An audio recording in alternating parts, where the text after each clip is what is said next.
Hello साथीहरू, तपाईँहरूले देख्न सक्नुहुन्छ तारागाउँको इन्डेक्स। आज चाहिँ म तारागाउँ रेजिडेन्सी होटल लिमिटेडको चाहिँ म स्टक एनालाइसिस गर्न गइरहेको छु।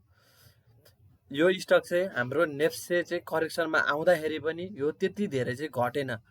हाम्रो नेप्सेले करिब 45% को डाउनफल गर्दाखेरि पनि हाम्रो तारागाउँ होटल भनेको चाहिँ जस्ट 35% मात्र घटेको थियो र नेप्से अहिले तलतिर 1800 को लेभलमा तलतिर डाउनफल आउँदाखेरि पनि यो तारागाउँ होटल चाहिँ हाम्रो आफ्नो लोबाट करिब 109% नै मार्केट बढिसकेको जस्तो चाहिँ देखिन्छ।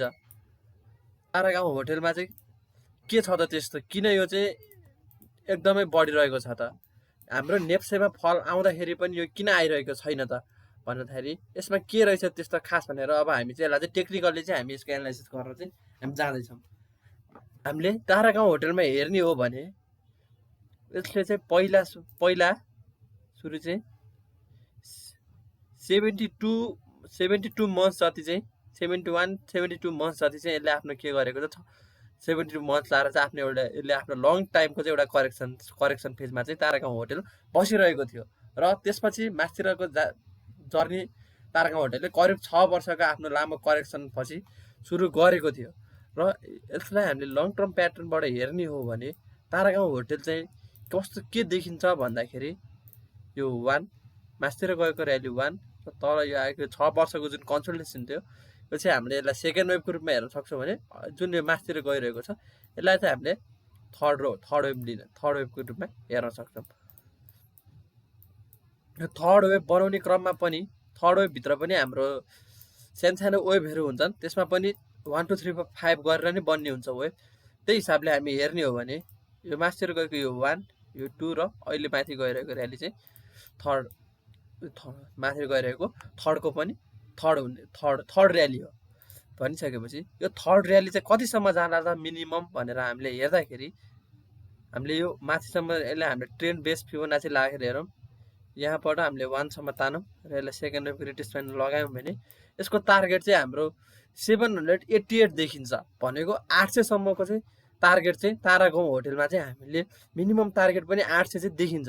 अब यो त हामीले लामो टाइम फ्रेममा हेरौँ, यसलाई सर्ट टाइम फ्रेममा हेर्दाखेरि चाहिँ यसको प्याटर्नहरू अहिले प्रेजेन्ट टाइममा चाहिँ कस्तो बनिरहेको छ त? के तारागाउँ होटल चाहिँ अब हामीले किन्नलाई अब कतिखेर किन्ने त्यो त धेरै नै माथि पुगिसक्यो, अब किन्ने अपर्च्युनिटी दिन्छ कि दिँदैन भन्दाखेरि तारागाउँ होटलले चाहिँ किन्ने अपर्च्युनिटी दिन्छ।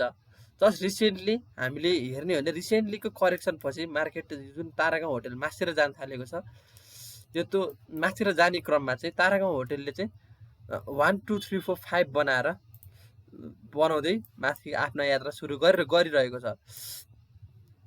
जस्तै 1 2 3 4 5 जस्तै तारागाउँ होटलले बटम चाहिँ हाम्रो 302 मा लगायो, 2 मा चाहिँ हाम्रो बटम लगायो। त्यसपछि यसले आफ्नो माथितिरको यात्रा सुरु गर्ने क्रममा 300 करिब 387 को रेन्जमा चाहिँ फर्स्ट वेभ बनायो र सेकेन्ड वेभ बनाउने क्रममा 315 मा आयो भने थर्ड वेभ 506 र फोर्थ वेभ चाहिँ 433 र यसको फिफ्थ वेभ चाहिँ 633 मा चाहिँ यसले बनाएको जस्तो देखिन्छ।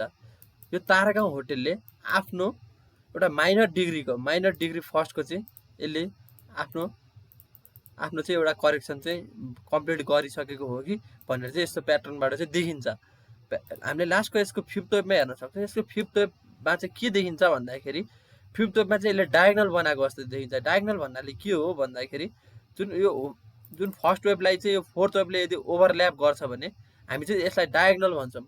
यो डायगनल भनेको चाहिँ हाम्रो फर्स्ट वेभ कि फिफ्थ वेभमा भन्छ। यो फिफ्थ वेभमा बनेको डायगनलले चाहिँ हामीलाई के भन्छ भन्दाखेरि चाहिँ यसले चाहिँ आफ्नो ट्रेन्ड चाहिँ इन्ड गर्न लाग्यो, इन्ड गर्यो भनेर कुराहरू चाहिँ यो डायगनलले बताउँछ।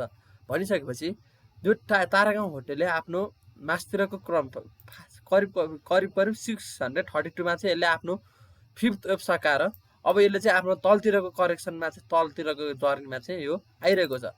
भनिसकेपछि हामीले के बुझ्नुपर्छ भन्दाखेरि फोर्थ वेभको करेक्सन अब डायगनल बनाइसकेपछि चाहिँ मार्केट मिनिमम कतिसम्म आउँछ त यो तारागाउँ होटल भनेर हामीले हेर्दाखेरि मिनिमम पनि डायगनल बनाइसकेपछि डायगनल कहाँनिरसम्म बनायो भन्दाखेरि 490 सम्म चाहिँ के बनाएको रहेछ, यसले डायगनल बनाएको रहेछ भनेपछि यहाँनिर त जहाँनिर फोर्थ वेभले ओभरल्याप गरेको थियो वान वानलाई त्यहाँसम्म चाहिँ मिनिमम आउँछ डायगोनल बनाइसकेपछि भन्ने एउटा चाहिँ इलेटको गाइडलाइन्स छ।